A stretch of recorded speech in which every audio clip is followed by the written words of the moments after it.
오늘 본문에는 두 무리가 등장합니다. 첫 번째 무리는 예수님과 함께 갔던 그런 무리였었죠. 11절 보십시오. 그 후에 예수께서 나인이란 성으로 가실새 제자와 많은 무리가 동행하고 있었다라고 기록합니다. 예수님과 함께 가고 있던 무리가 있습니다. 이들의 분위기는 어땠을까? 그 말씀 시작할 때 보면 그 후에라고 기록하고 있는데, 그렇다면 그 전에 어떤 일이 있었는가 하면 우리가 다음 주에 그 내용을 살펴볼 건데요. 잘 알고 있는 그 백부장의 하인이 병들어 죽게 되었거든요. 그랬을 때 이제 백부장이 자기 친구들을 예수님께로 보내가지고 우리 이 하인이 지금 병들어서 죽게 됐습니다. 좀 살려주십시오. 이렇게 전가를 보내죠. 이제 예수님께서 그래 내가 가서 그럼 고쳐주겠다 그러는데 또 어떤 전가를 또 보내냐 하면 근데 오시지 않아도 됩니다. 주님께서 우리 집에 오시는 걸 제가 감당치 못하겠습니다. 제가 너무 약한 사람이기 때문입니다. 그래서 제가 가서 뵙지도 못하고 내 사람들을 통해서 이렇게 정말 부탁을 드립니다. 이래요. 그러니까 예수님이 막 놀라시죠. 놀라시면서 내가 이스라엘 중에서도 이런 믿음을 보지 못했다라고 하시면서 그 하인을 그냥 말씀으로 그 집에 가지도 않고 직접 보지도 않고 고치십니다. 그냥 거기 함께 있었던 사람들이 얼마나 놀랐겠어요. 그리고는 지금 나인이라고 하는 성으로 가는 중이었던 것이죠. 그러니까 이들의 분위기가 어땠겠어요? 정말 신나고 떠들고 기뻐하고 환호하고 찬양하고 하나님께서 그 일을 행하셨다는 것을 그들이 아니까 놀라고 막 그런 분위기였던 것이죠. 그야말로 밝고 환호하는 그런 분위기였습니다. 예수의 능력을 경험하고 그 능력은 무엇을 맛보는 능력이었냐 하면 부활을 맛보는 능력이었잖아요. 거의 죽어가던 자가 말씀 하나로 일어나는 경험을 했으니까 여러분 그 현장에 우리가 직접 있었다면 어땠겠습니까? 이제 그 무리가 예수님과 함께 예수님을 따라서 나인이라고 하는 성으로 가고 있을 때 또 한 무리가 이제 이번에는 그 나인이라고 하는 성, 그 성에서 나오고 있었습니다. 12절입니다. 성문에 가까이 이르실 때에 사람들이 한 죽은 자를 메고 나오니 이는 한 어머니의 독자요 그의 어머니는 과부라. 그 성에 많은 사람도 그와 함께 나오고 있었다 그래요. 과부가 있었습니다. 이 시대의 과부의 삶이 어땠는지 알고 계시죠? 그나마 아들 하나가 있었는데 그 아들 하나가 죽은 거예요. 그래가지고는 그 성에 있었던 같이 아는 사람들과 함께 장사 지내려고 지금 나오고 있는 것이었죠. 어땠겠습니까? 이들의 분위기는. 예수님과 함께 오는 그 사람들의 분위기가 신나고 흥분되고 설레고 떠들고 찬양하고 환호하고 이런 분위기였다면 이들의 분위기는 정말 깊은 탄식에 잠긴, 슬픔에 잠긴 그 죽음이라는 것 앞에서 어찌할 수 없는 인간의 한계를 인정하고 있는 그런 침묵 속에, 어두움 속에 그런 분위기였던 것이죠. 이제 그 두 무리가 정말 정반대의 양극단의 무리가 지금 마주친 것입니다. 오늘 본문은 이제 그랬을 때 예수님께서 어떻게 행하셨는가 하는 것을 우리에게 보여줍니다. 그렇다면 그건 뭐겠어요? 성경 기자가 이 내용을 기록해서 후세에 너희들도 이것을 잘 기억해라라고 우리에게 알려줬다면 너희도 주님께서 하신 것처럼 이렇게 해야 된다라는 것을 가르쳐주기 위해서 우리에게 이 글을 남겨둔 것이겠죠. 예수님은 이제 그 상대방의 무리를 만났을 때 세 가지 행동을 하십니다. 13절입니다. 주께서 과부를 보시고 불쌍히 여기사 울지 말라라고 말씀하시죠. 우선 그 여인을 보셨습니다. 여러분 잠시 상상해 보세요. 예수님은 그 여인을 어떤 모습으로 또는 어떤 마음으로 어떻게 보셨을까? 그냥 슬쩍 스치듯이 지나가시듯이 그렇게 보시진 아마 않았을 것입니다. 그렇죠? 그런 말 있잖아요. 사랑한다는 것은 오래 바라본다는 뜻이다. 물론 꼭 시간이 오래라는 이야기는 아닐 수도 있겠죠. 깊이. 그냥 겉으로 보이는 모습보다 더 깊숙한 곳에 있는 그의 마음을 예수님이 분명히 보셨을 것입니다.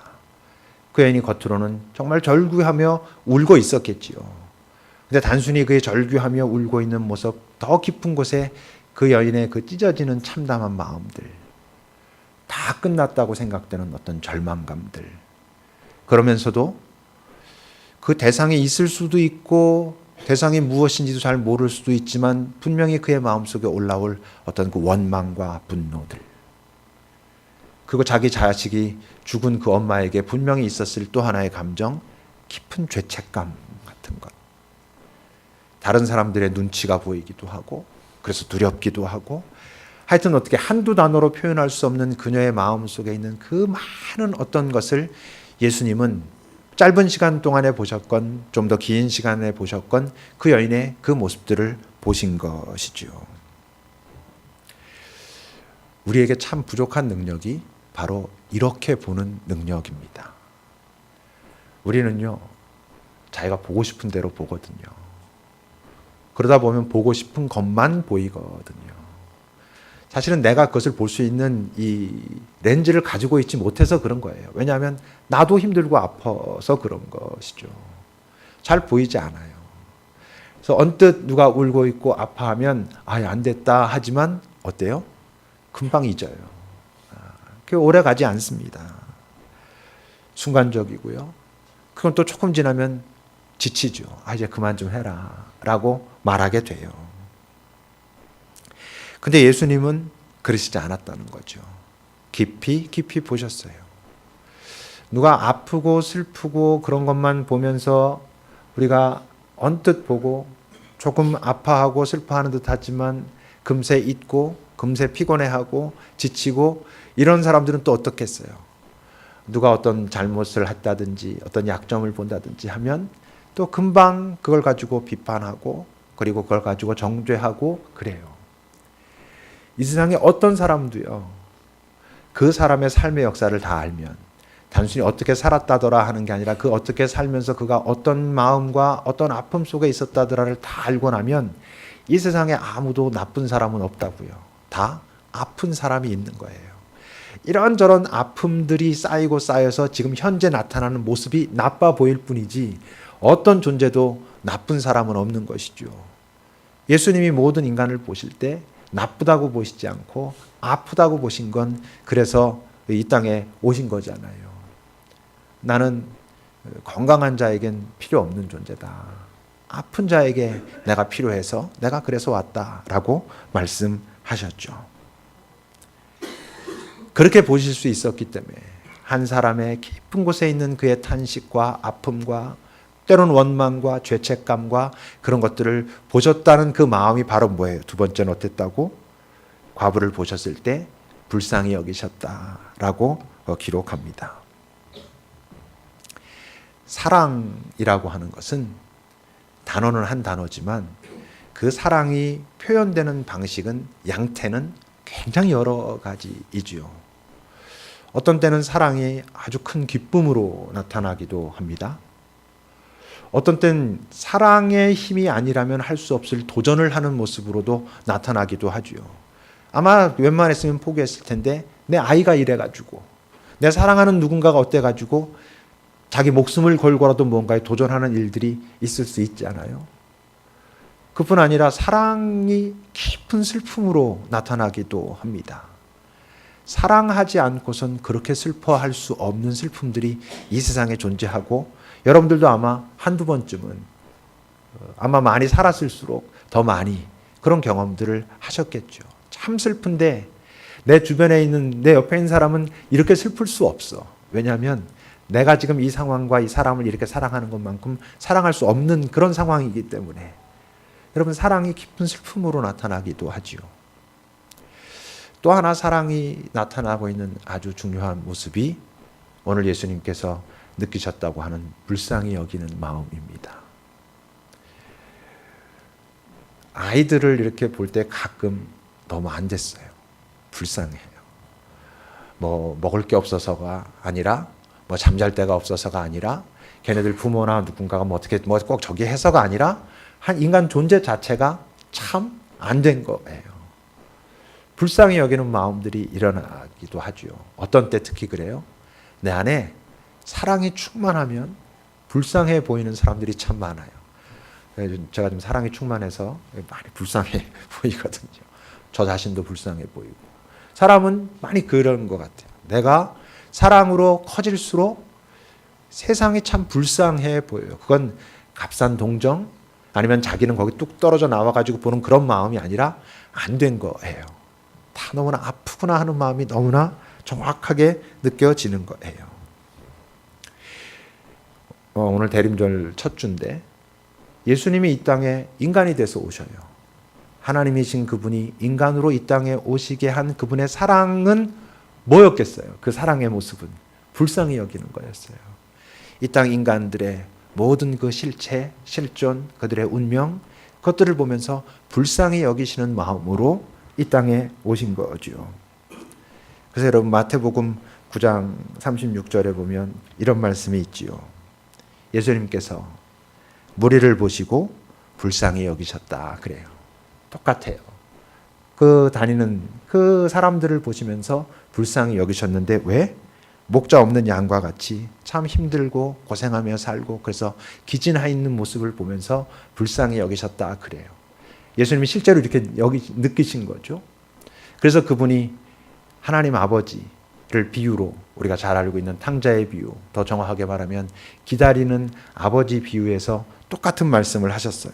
예수님이 15장 20절 누가복음 15장 20절에 보면 둘째 아들이 이제 막 정말 죽도록 고생하다가 일어나서 아버지께로 돌아가는데 아직도 거리는 멀지만 아버지는 그를 어떻게 한다고? 보고서 그를 보고는 측은히 여겨요. 그래서 달려가서 목을 안고 입을 맞췄다 그래요. 보고 불쌍히 여기는 마음이 그분 안에 있었어요. 여러분 예수님이 십자가 위에서 하신 첫 번째 말씀, 아버지 저들이 지금 자기가 하는 게 무슨 일인지 알지 못합니다. 저들을 용서해 주십시오 했잖아요. 그게 뭐예요? 불쌍히 여기는 거예요. 불쌍하니까 지금 자기네들이 뭐라고 소리치고 잘났다고 하고 우리가 힘이 세 이러지만 주님이 보실 땐 너희들이 지금 뭐 하는지 모르잖아. 불쌍한 것이죠. 그런 불쌍함. 그래서 용서해 주십시오 해요. 예수의 기도하죠. 하나님의 아들 주 예수 그리스도시여 나를 불쌍히 여기소서. 그 기도를 깊이 하고 그 의미를 깊이 알게 되면 나를 불쌍히 여겨주세요가 아니에요. 당신이 나를 불쌍히 여기신다는 것을 제가 압니다. 그래서 제가 여기 있습니다. 제 이런 아픔이 여전히 이렇게 해결되지 못하는 나의 이런 부분들 주님 나를 불쌍히 여기시는 주님 이 부분을 살펴주십시오 라고 말하고 있는 거예요. 근데 이 불쌍히 여기는 건 아무나 가질 수가 없어요. 이 마음은.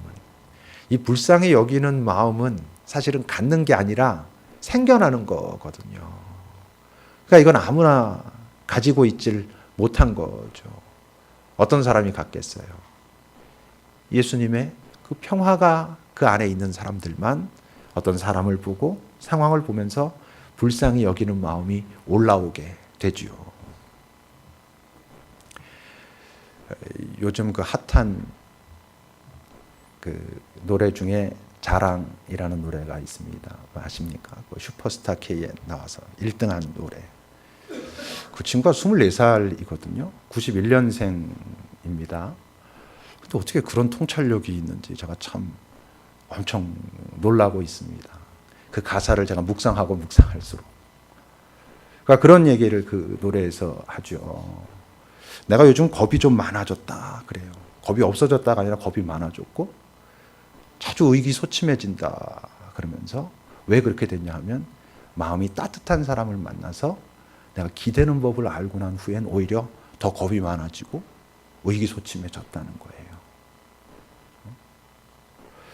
요즘 내가 말을 막 하고 싶은 말 막 하다가 갑자기 우울해지기도 하는데 그건 행복한 사람을 만나고 나니까 내 안에 슬픔이 있다는 걸 발견했다는 거예요. 굉장한 통찰 아닙니까? 24살짜리가 말이에요. 여기 다 반성해야 될 사람들 너무 많아. 그러면서 그걸 자기가 경험하고 나니까 이젠 자기가 마음이 따뜻한 사람이 되고 싶대요. 포근한 사람이 돼서 사람들을 안아주고 싶다고 그렇게 고백하지요. 근데 그런 포근한 마음으로 사람들을 안아줄 수 있는 사람은 먼저 누군가에게 잘 기대보고 그리고 내 슬픔이 뭔가를 알고 이런 사람만 그게 가능하단 말이죠. 그걸 우리가 이렇게 영적으로 바꿔서 말하면 뭐예요? 예수 사랑을 알고 내가 그분께 이렇게 기대도 되는구나. 내려놔도 되는구나. 라는 걸 아는 사람만, 그 사랑 받은 사람만 그 사랑 할 수 있다고요. 예수 계명이 그거잖아요. 내가 너 사랑한 것 같이 너도 가서 그렇게 사랑해 보라고. 그러니까 그 사랑 하려면 그 사랑 받기 전에 할 수 없어요. 불쌍히 여기고 싶은데 왜 안 여겨지죠?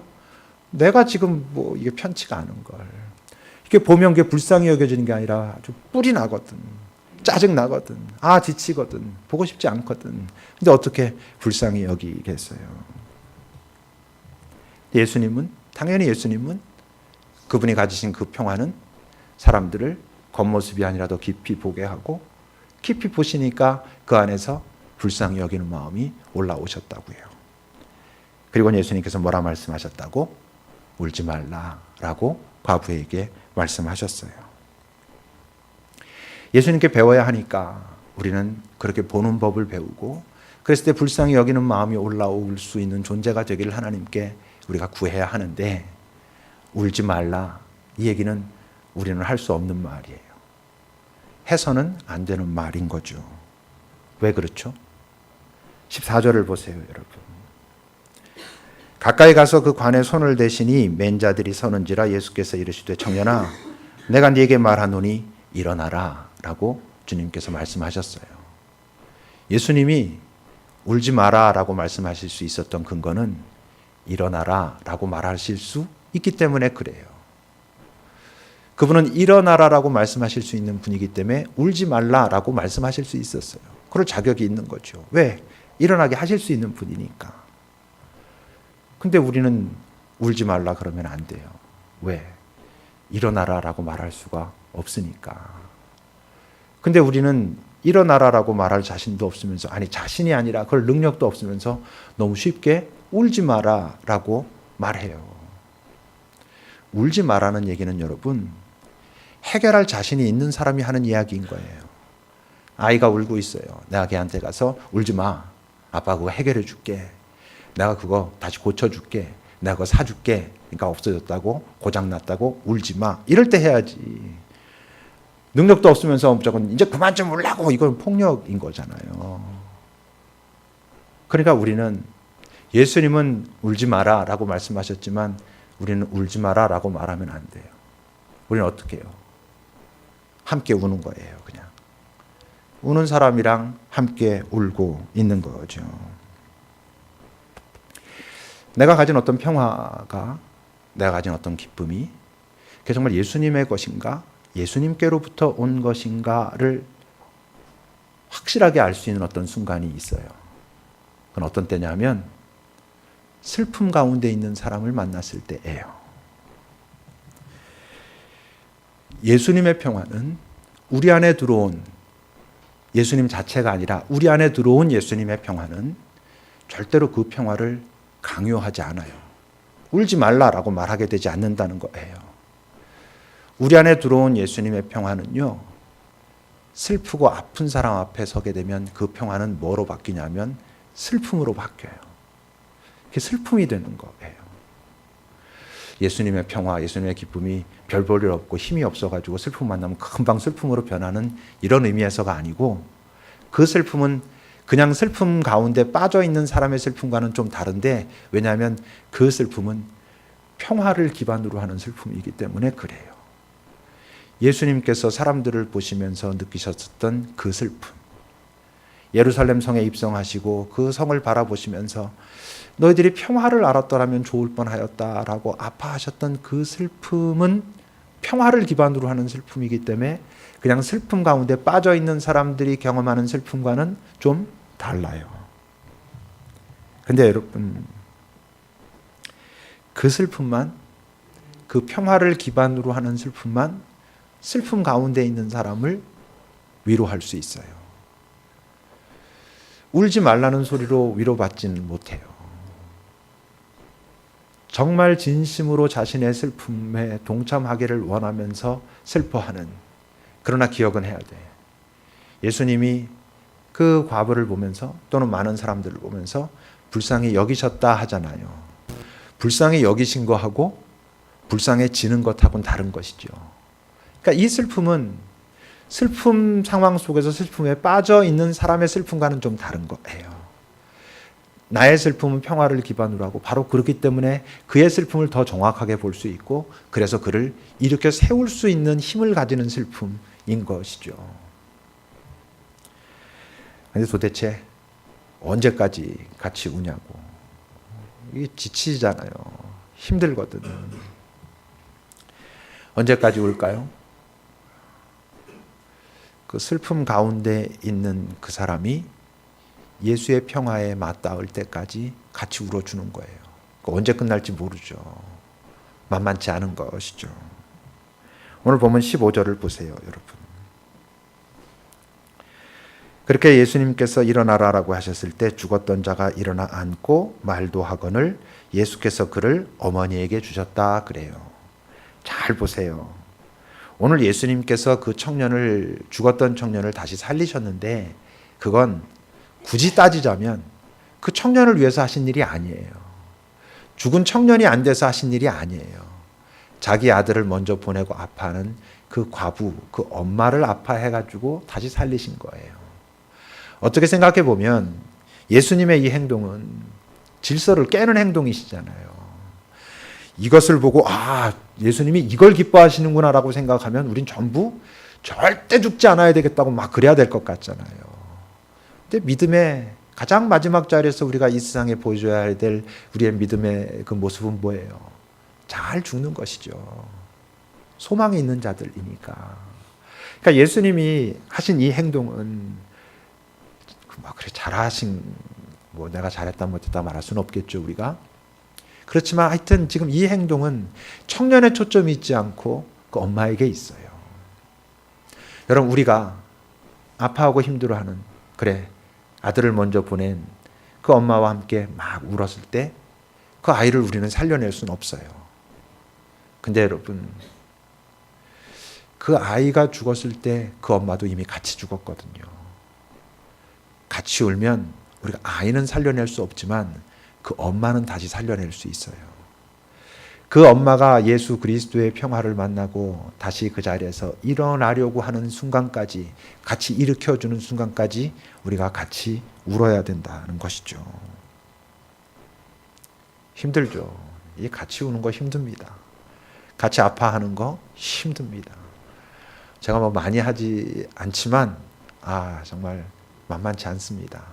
남들의 어려움, 아픔, 그거를 그냥 귀로만 듣는 게 아니라 마음으로 공감하면서 불쌍히 여기면서 평화의 슬픔 가운데 같이 그 슬픔에 동참하는 것은 참 쉽진 않아요. 근데 지친다면 그건 그가 너무나 계속 오랫동안 울기 때문에 내가 지치는 게 아니에요.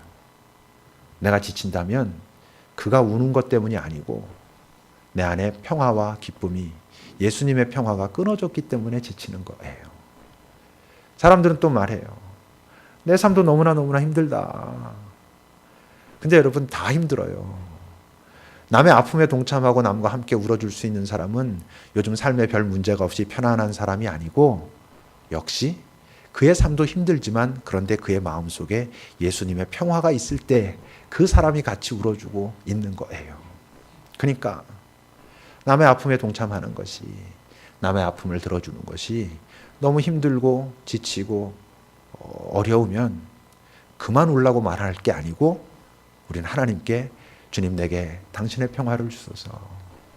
내가 이 사람의 아픔에 동참하는데 지치지 않도록 내가 먼저 내 마음대로 끊어버리고 내 마음대로 그만 울라라고 말하지 않을 수 있도록 내게 당신의 평화를 채워주소서라고 기도해야 하는 것이죠. 대림절 첫 주일입니다. 성탄은 기쁜 것이죠. 잘 생각해 보면 좀 죄송하긴 해요. 그렇죠?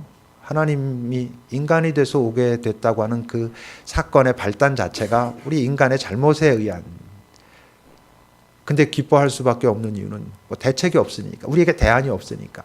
죄송하지만 기뻐해야 하는 게 맞아요. 근데 그 성탄의 기쁨을 제대로 느끼려면 뭘 알아야 성탄의 기쁨을 제대로 느끼냐 하면 예수님께서 가지셨던 슬픔을 알아야 성탄의 기쁨을 제대로 느낄 수 있어요.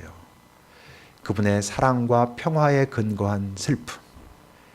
사람들을 보셨을 때, 세상을 보셨을 때, 나를 보셨을 때 그분이 가지셨던 그 슬픔을 깊이 깨달아야 그분이 이 땅에 오신, 내게 오신 그 사건이 진짜 기쁨이 돼요. 슬픔은 가장 예수님의 기쁨과 닿아 있는 거예요.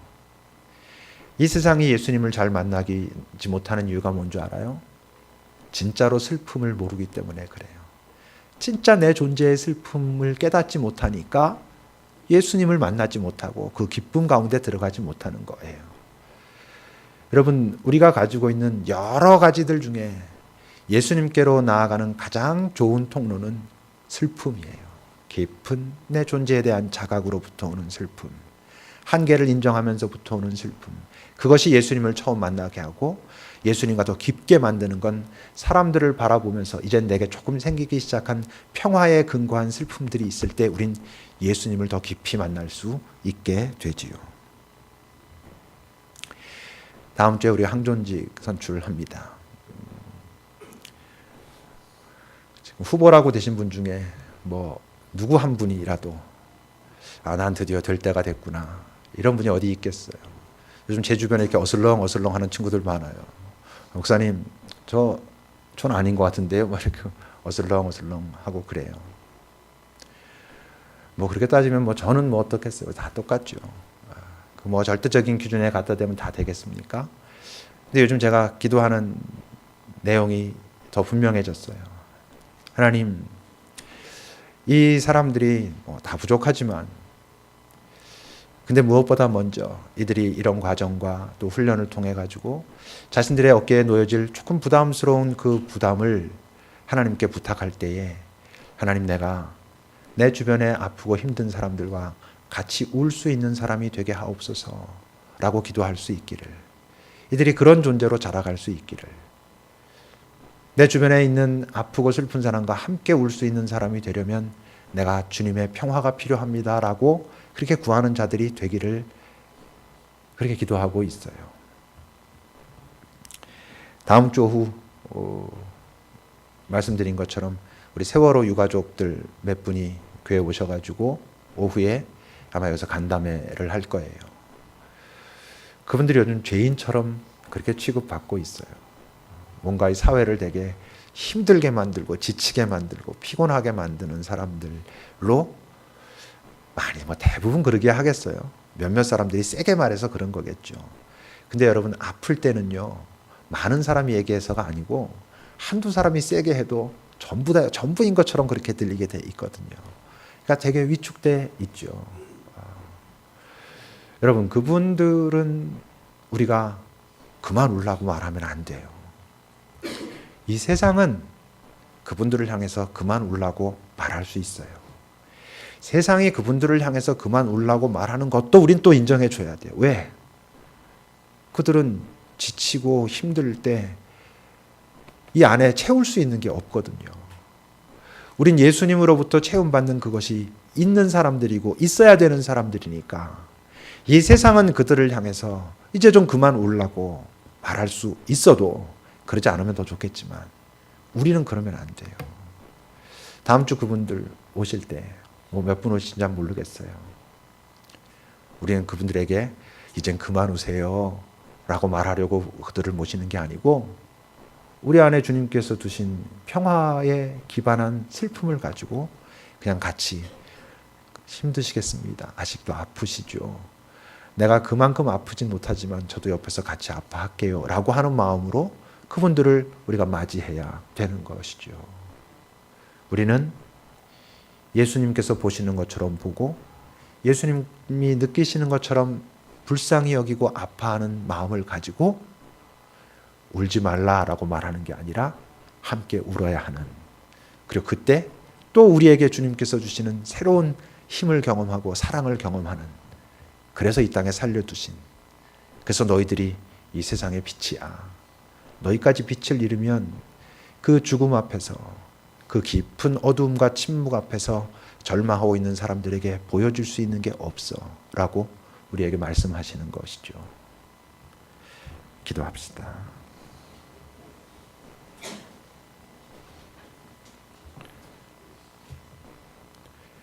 잠시 내 안에 있는 마음들이 어떤 마음인지 좀 살펴보시고, 기도할 땐 주님, 내가 내 안에 깊은 슬픔을 먼저 발견하고, 그래서 주님을 만나고 평화를 체험하고, 그리고 평화로부터 시작된 슬픔도 그렇게 가지고 사는 사람 되게 하옵소서 라고 우리 잠시 기도합시다.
세상이 아무리 우리 자신에게 울지 말라고 말해도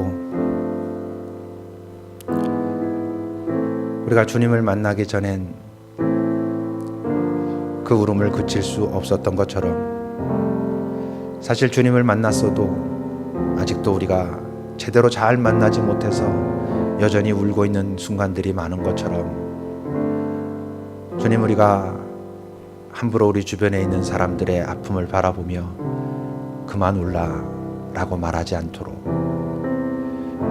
그러지 않기 위하여 우리 안에 주의 평화가 있는지 확인하는 그런 사람들이 되도록,